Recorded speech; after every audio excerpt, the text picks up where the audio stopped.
ಕಾಂಗ್ರೆಸ್ ಮಂತ್ರಿ ನನಗೆ ಬೆಂಬಲ ಕೊಟ್ಟಿದ್ದಾನೆ ಅಂತ ಹೇಳಿ ಮೇಯರ್ ಆಗ್ಲಿಕ್ಕೆ, ಆ ಕಾಂಗ್ರೆಸ್ ಮಂತ್ರಿ ಈ ಜಿಲ್ಲೆ ಒಳಗೆ ಯಾವ ಅದಾನ?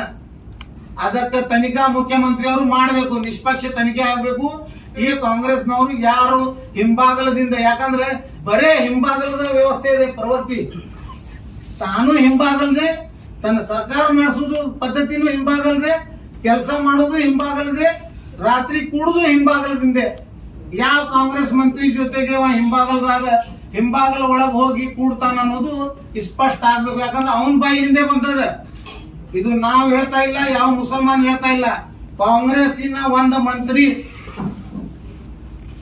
ಮೇಯರ್ ಇಲೆಕ್ಷನ್ ನಲ್ಲಿ ಅವನಿಗೆ ಸಹಾಯ ಮಾಡಿದ್ದಾರೆ, ಪಕ್ಷೇತರ ಕ್ಯಾಂಡಿಡೇಟ್ಗಳನ್ನು ಅವನು ಒದಗಿಸಿಕೊಟ್ಟಾನಂತ ಅವನು ಬಹಿರಂಗವಾಗಿ ಪತ್ರಿಕಾಗೋಷ್ಠಿ ಕೊಟ್ಟಿದ್ದಾನೆ.